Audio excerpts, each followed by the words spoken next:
Hello! I have returned.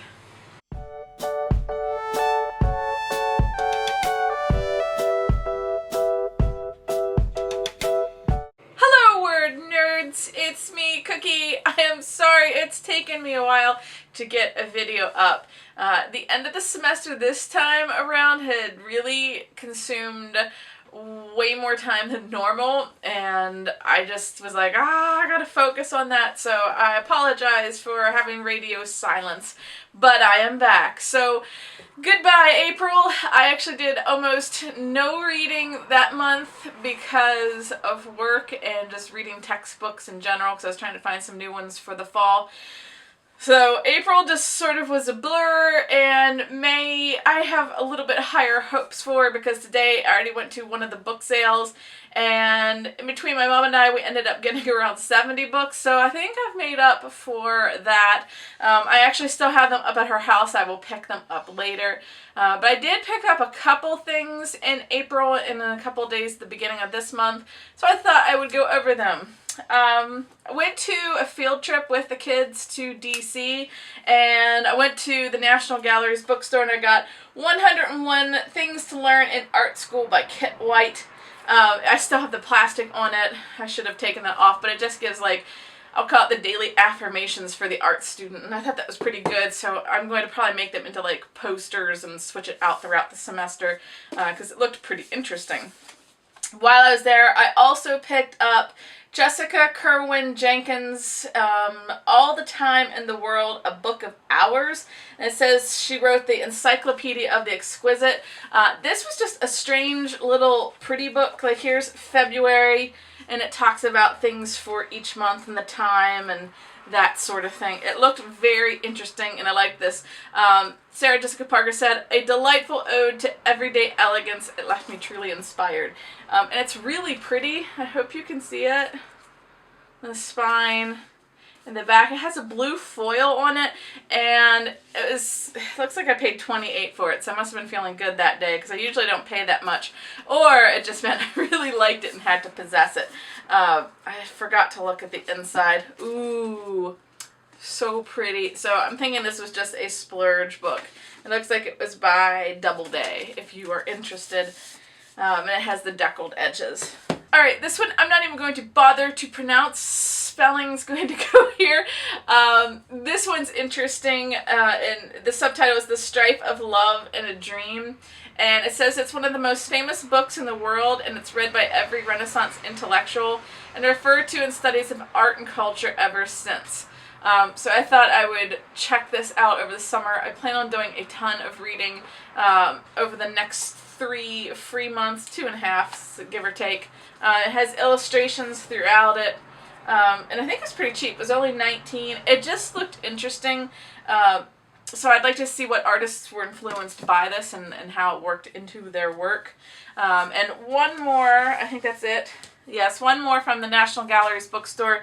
E.H. Gombrich, let me get this one right, wrote a lot of the art history books that I use, and I really enjoy his writing.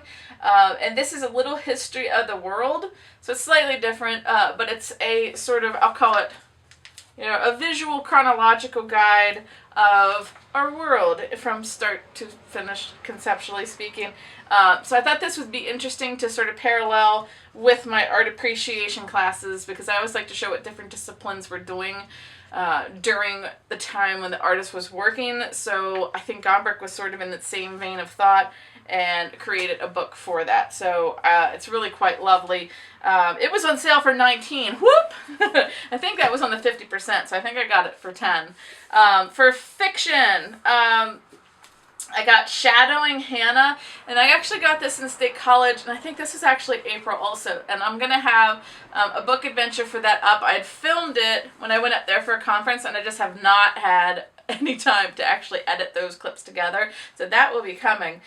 This is by Sarah Berkeley. After leaving Dublin for a new beginning in London, 23-year-old Hannah Newell's life starts to blossom in a haze of carefree indulgence, new friendship, late-night parties, and fleeting romance. So, etc., etc.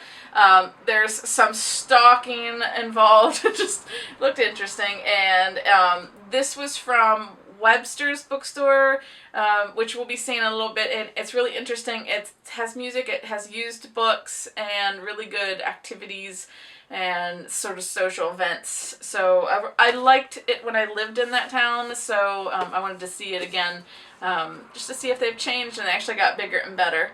I got Latour, Dreams of the Wolf Girl by David Huddle. This is, I think it was George de Latour's.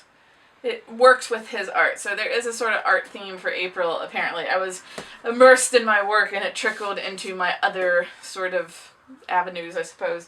But I really like Latour's work, and a lot of his work is at the National Gallery, so that's interesting. It must have been stuck in my head. Haven Kimmel's The Solace of Leaving Early.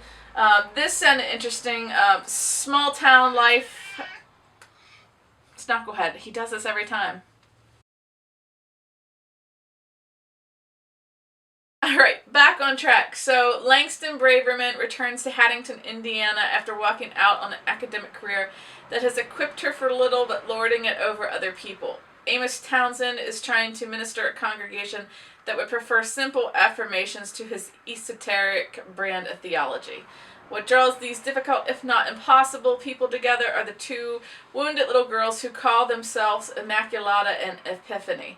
They are the daughters of Langston's childhood friend and the witnesses to her murder. So it sounded pretty interesting. I thought I would check that out, and again, that came from Webster's in State College. Then this one's from Amazon. I have dust floating around. I want to work a little bit more with idea generating. I'm big on with design and art for getting idea generation, and I usually just read, articles and blogs and that sort. But I've started finding some actual sources on this, and this is one of them. Basic Design, number 8, Design Thinking. This is by Gavin Ambrose and Paul Harris, and it just goes through different techniques, and I've had a couple of these books, and I've really liked them, and the layout's really nice, and it goes through different ways to go through the design process, so I thought that was quite interesting. I think that was it. I had a couple fictions, a couple silhouette, Harlequin style books. I will put them together in a compilation later. And, I also have the new Nora Roberts book, which I did finish. Give me 1 second. Ah, there it is. Her book, The Collector, 30% off at Target. Good deal. So this one I actually did already read. It was pretty enjoyable. I don't know if I'm just really stressed right now and didn't get into it as I normally did. Or do, rather. It took me a while, a good halfway to really latch on to the characters, but I have been redunculously stressed, so I'm going to reread this probably in July, just to see if it was me, or else I'll give it to my mom and see what she thinks, because these usually are some of my favorite things in the whole wide world, but I was so stressed. I usually read these in one night, and it took me like 2 weeks, so I'm not sure what that was about.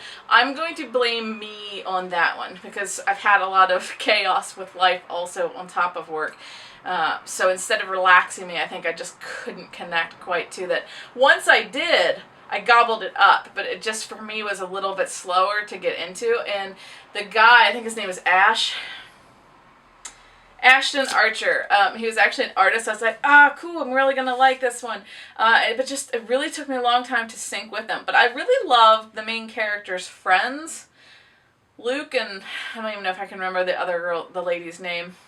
Nope. Not there in the databank. I actually really enjoyed their sort of side story, and I wish we could have explored them a little bit more. But it was enjoyable. I don't think you will have the issues ramping into it unless you're super stressed also. But this, I think, I'm going to blame me on this one because it still was really good, but I just didn't connect instantly like I usually do. Life got in my way this month.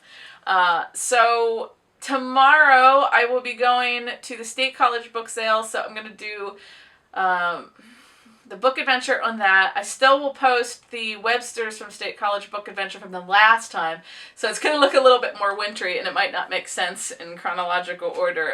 Maybe I'll try to get that out tonight. And I should be back on track and getting back on track with the word of the weeks. So yay, here's to May. And segueing into June, I suppose, indirectly, life should calm down slightly, but it's probably going to ramp back up towards the end of the summer. But my plan this summer is to read a lot. I'm going to get a pool pass, and I'm not going to swim. I'm just going to go to our park and just read and relax. I think that is what the doctor is going to be ordering for me. And if you feel the same, let me know. How do you deal with stress? I should ask that. How do you deal with stress? Do you read bubble baths? Drink coffee? I don't know. Let me know in the doobly-doo below, and I will see you guys next time. Bye.